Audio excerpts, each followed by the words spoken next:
vous avez rappelé de la définition, l'évocation du mystère par Augustin d'Hippone, alors c'est un mot qui est remarquable, donc le mystère est cette réalité qu'on va explorer indéfiniment, vous avez dit, et ça, bien sûr, ça permettait de situer et le croyant et le savant sur le même plan, c'est vrai. Donc ça nous a beaucoup apporté, et maintenant nous allons changer de registre, c'est un peu comme l'UNESCO, on va le dire, on va entendre dans une autre langue. We're going to hear you from Silouane on your own subject, and you're also going to tell us something about science, but if I read well in my paper, it's science of I am. So we're going to listen to you with wishing that you speak really slowly for those among us who don't understand very well English. But first, a confession, and to beg forgiveness that I do not speak French, an unforgivable sin in France.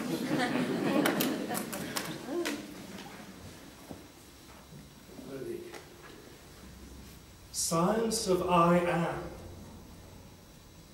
science of the holy name of God, I am, ego eimi, echye in Hebrew. The name revealed on Mount Sinai, I am who I am. The name revealed over and over again, according to the Gospel of St. John, in the sayings of Christ. Before Abraham was, I am, ego eimi. 7 I am sayings with predicates, and about 7 without predicates. With predicates, I am the way, the truth, and the life. And then without sayings, just I am. Be not afraid, I am. Ego eimi.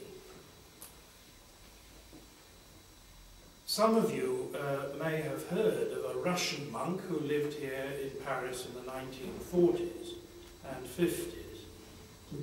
His name was Archimandrite Sophrony, and he founded a monastery in England in 1959. I belonged to that monastery for 10 years, and I knew him from 1965. Another of the monks in the little monastery I am now in was a monk with him in the 1970s. We're both sons of Father Sophrony. And Archimandrite Sophrony had a favourite subject, the subject of I am. I don't know whether he would approve at all of calling this the science that I am, but let's have a try. Let's see how it looks. He certainly insisted that the theme of I am, of the person, of hypostasis, in God and in us, was the heart of Orthodox theology. And we could argue that it's the lost, forgotten heart of Western science. The philosopher Ludwig Wittgenstein once said in his Tractatus, when all possible scientific questions have been answered, the problems of life remain completely untouched. Well, one particular problem of life, the first person, the I am, is bound to be untouched because, well, Wittgenstein also argued that modern science is a science of how things are, phenomena. When the mind is going out to look at phenomena, it is not noticing the mystery of I am yet. The mind is going out. It's not turning. And the first key moment of the orthodox science of I am is turning, metania, teshuva in Hebrew. The mind must turn right round and see the mystery here at centre, in the midst. I am in the midst. God reveals himself in the great formula of theophany in the Old Testament. I am thy God. And over and over and again says, turn and see. The prophet cries, turn and I shall be turned. Tanya is a fundamental theme of the whole of the New Testament. So the first moment of this science is a turning of the nous, Tanya. This has been described by the fathers of the church, the scientists of this science, as a purification, a catharsis. And this catharsis doesn't work if you don't do what the scientists prescribe. In other words, they're recommending something which if you refuse to go and do, you will never be able to verify. You have to go to a lab. It's to your heart. If you speculate about it as a matter of opinion and refuse to undergo the praxis, you will never be in a position to verify the theory. Scientific, isn't it? It's empirical, it's verifiable. So in the first, one's obvious sense, the science of I am, the science at the heart of Orthodox theology, is empirical and verifiable. Secondly, it is cathartic and therapeutic. If you turn, you awaken to God here in your midst. You awaken to the uncreated light, and in that light of God you see light. You awaken, in fact, to God, and in God and through God you see God. It's the pure heart of the Beatitudes. And this mystery, which St. Isaac the Syrian over and over and over again writes about, is an awakening to a limpid purity at centre, a clarity, a transparency. And he who turns and sees awakens to a wonder, an awestruck wonder, he says, that stops taking everything for granted. If the science of phenomena is the science of how things are, it doesn't thereby take account of that there is anything at all, the wonder of there being anything at all and not nothing. This turning awakens to wonder, awestruck wonder, that you will never find out if you don't turn. So the cathartic and the therapeutic side, we've seen it's empirical, actually comes with illumination, photismos. And what the word usually used for this illumination is theoria, seeing. It's the older use of the word theoria.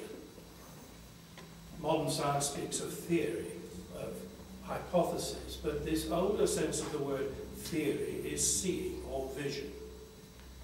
If we were playing this little game, presenting Orthodox theology as science, we would perhaps say that this is a visiotherapy, a therapy through vision, not physiotherapy, visiotherapy. A therapy through theoria, through spiritual awakening, turning the mind round, awakening to God here, and in the light, seeing light. It has been argued that a great deal of modern science is in the main linear. I don't know if that's true. But obviously a great deal of the process of assessing evidence and so on is linear and involves linear logic. Every now and again, there is that moment of sudden intuition, the leap, the sudden new way of seeing things, and that's called lateral thinking. So we have, on the one hand, linear thinking and lateral thinking. The fathers, one of the things the fathers notice is that when the mind turns, you get a circular motion. The nous, when turned, introduces a circular motion. St. Gregory Panama speaks a lot about this, so does St. Maximus, on the basis of St. Denis, in fact, the Areopagite. It's part of the great Neoplatonic tradition, and the Neoplatonic tradition noticed that angelic intelligences move in a circular motion. And what the nous is awakening to when it turns is to this intellective, or noetic, heavenly, circular world. If you remember, some angels are called ophalim. Wheels, they turn, they're full of eyes. All this is quite empirical, in fact. You'll find, if you wish to follow this science, that this makes very good sense, because you awaken to the mystery of an all-eyed turning. And the mystery of this turning is therapeutic. Why? Because, well, let's look at what the diagnosis is. If this is a therapy, it needs a diagnosis, doesn't it? The diagnosis is that we have confused ourselves with I am at centre. The demons fell because they confused themselves with God.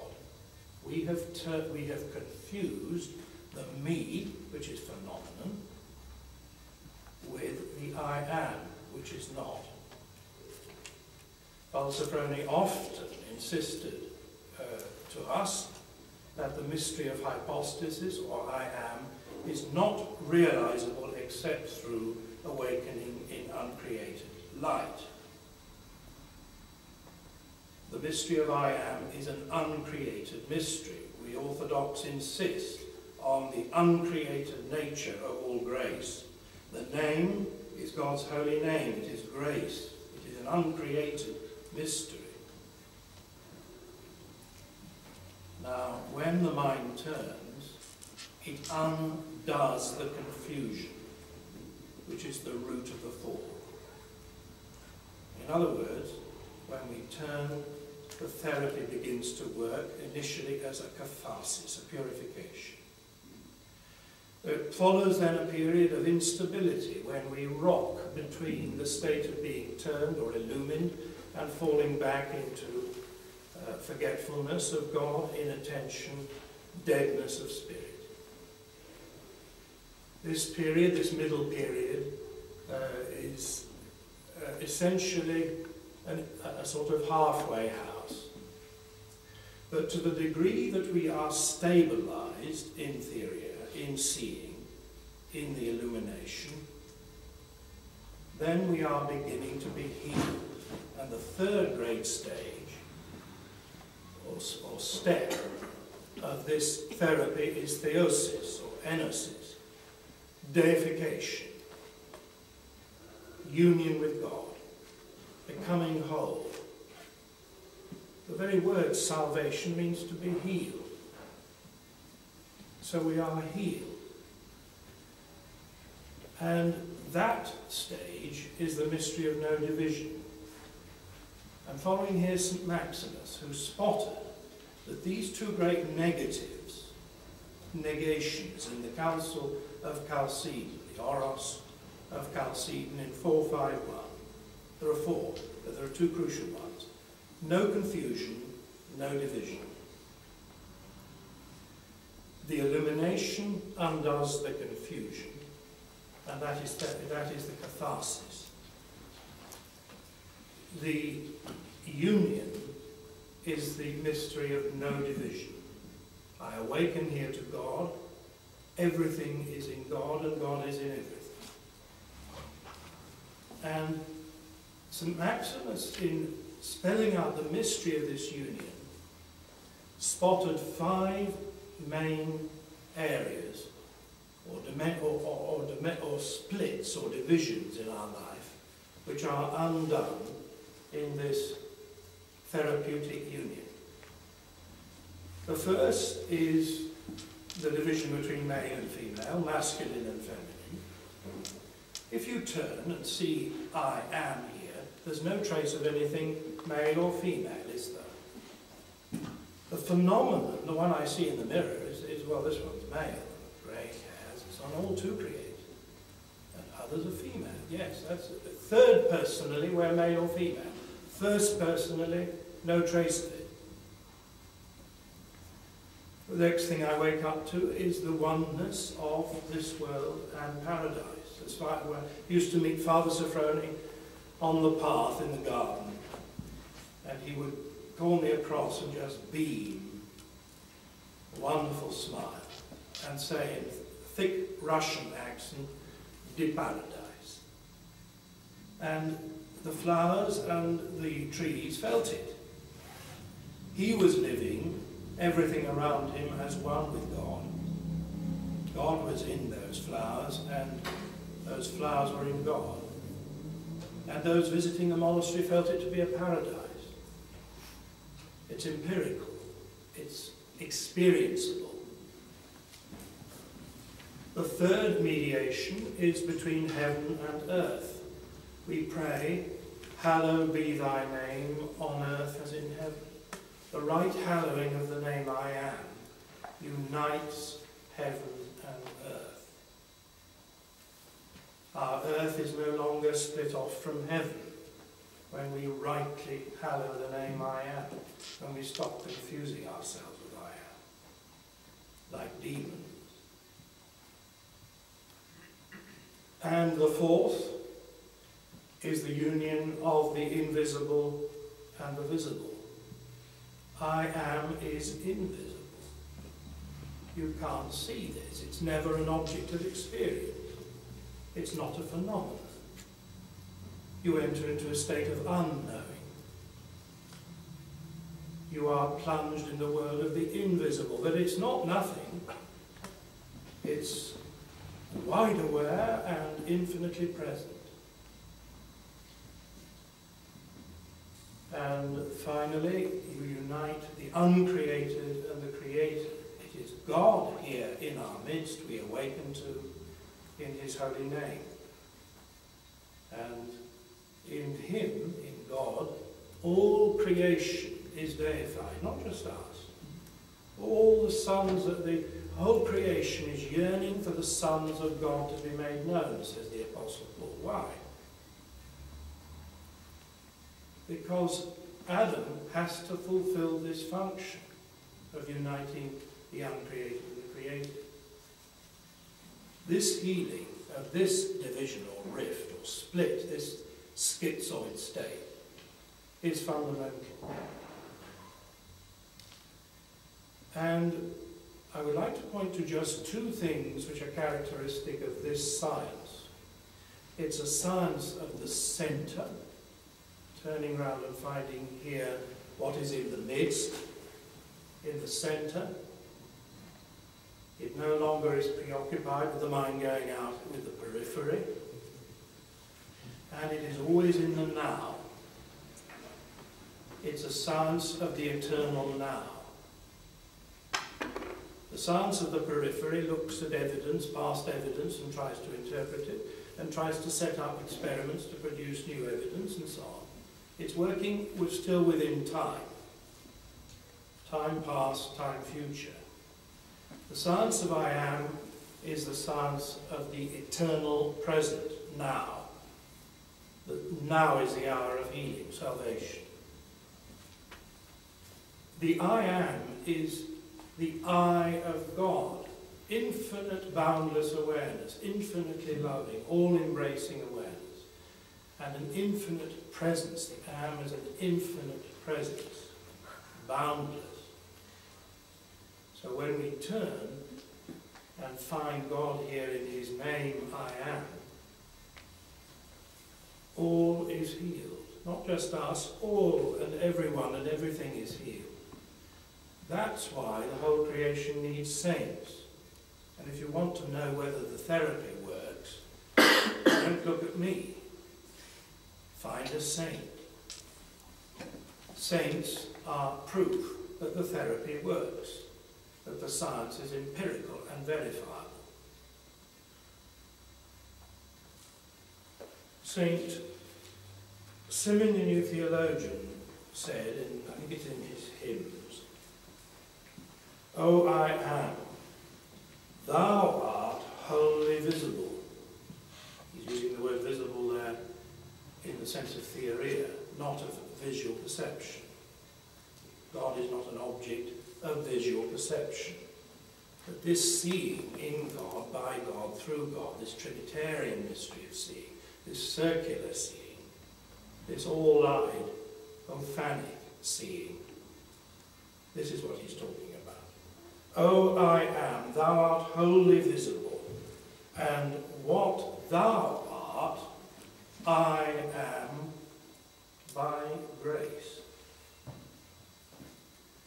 So without, I hope, compromising orthodox theology, twisting it to make it scientific, and in a certain, with a certain humour, may we not see orthodox Christian theology, its turning, its illumination, its theosis, as science, as a therapeutic science. But there's one little proviso at the end of that. If we get the diagnosis wrong, it's just as in medical science. It can be fatal. Maybe heresy is simply a wrong diagnosis, and it's fatal. We live in a world where we want to honour other people's points of view.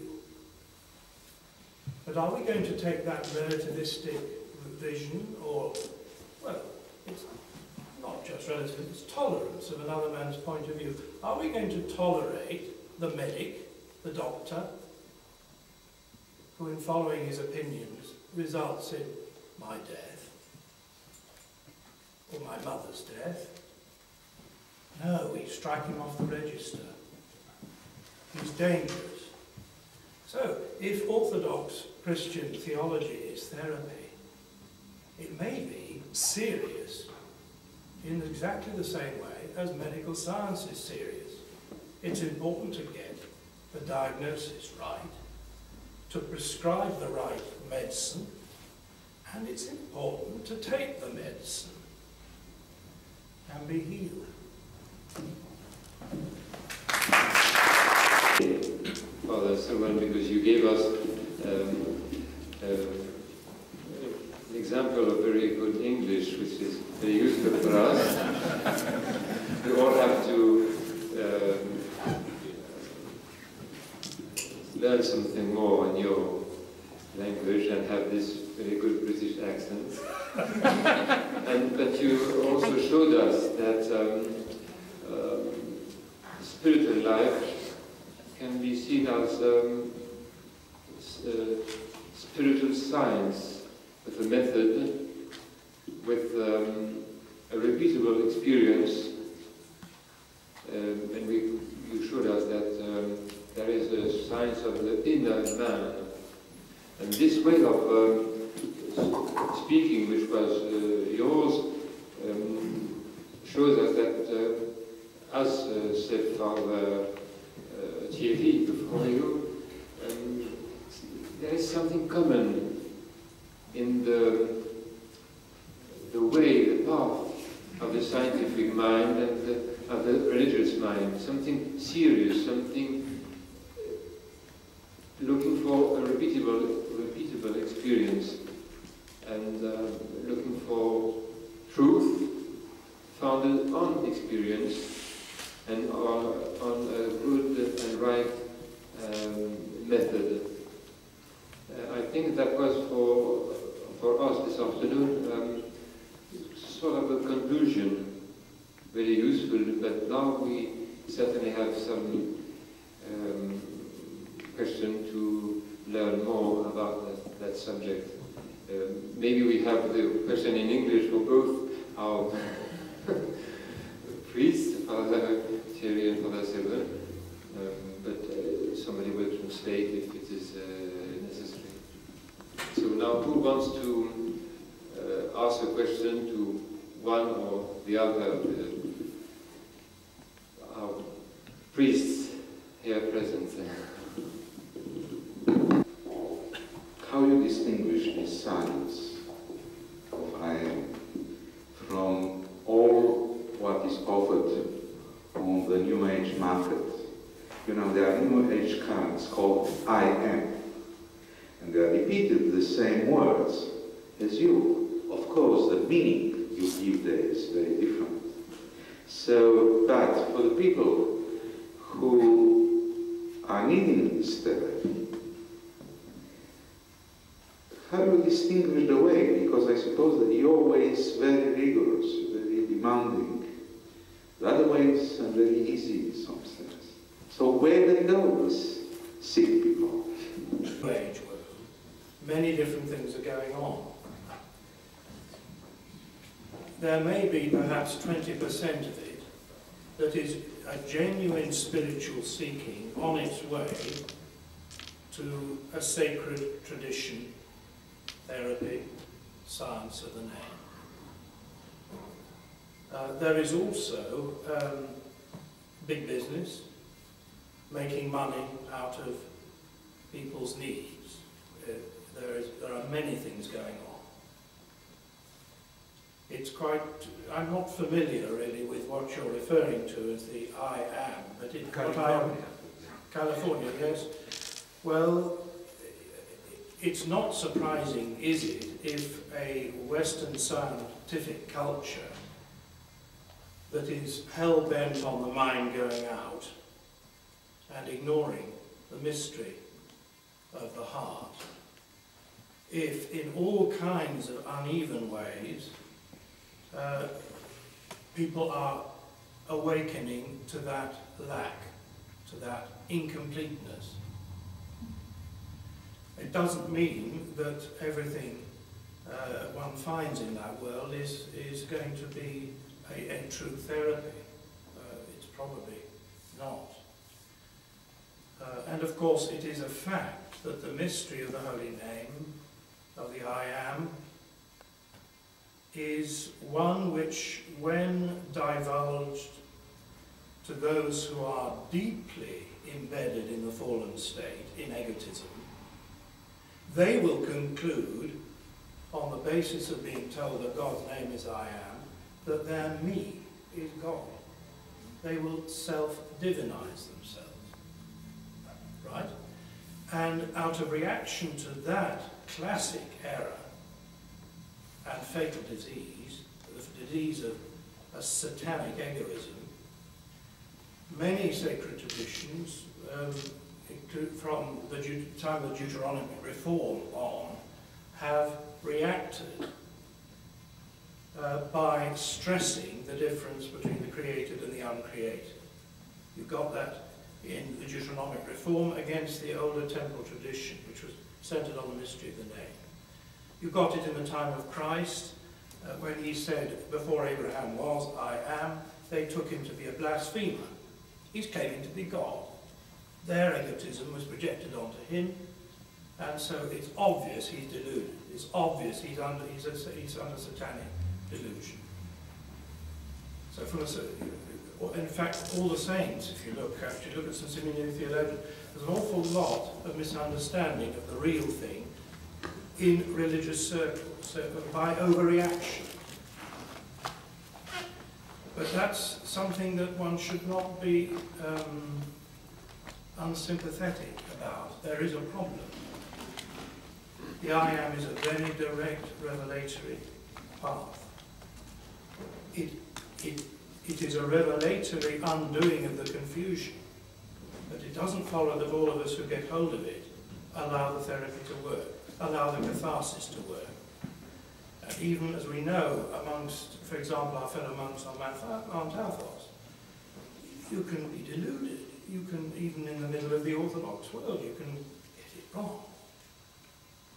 So it's not just out there in the middle of the New Age that there are pitfalls.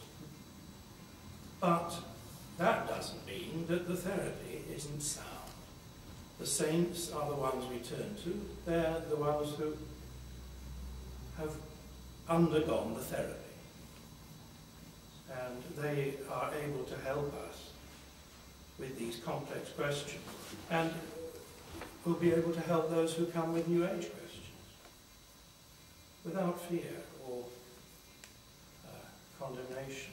But as it were, Rolex and Silouane would say, yes, and.